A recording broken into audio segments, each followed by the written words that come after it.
السلام عليكم.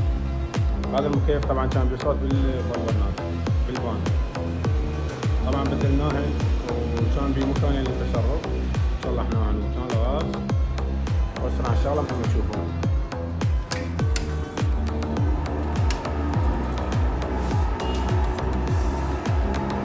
ان شاء الله تجيكم فيديو صيانه عن قريب.